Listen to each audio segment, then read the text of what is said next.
बाप्पा, मला तुझी फार आठवण येते रे. तू कधी येणार आमच्या घरी?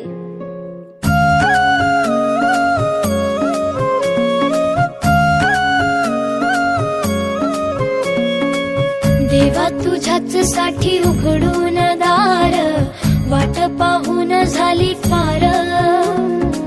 चिंता हरून देवा थकला असणार, दे माझ्या खांद्यावर भार.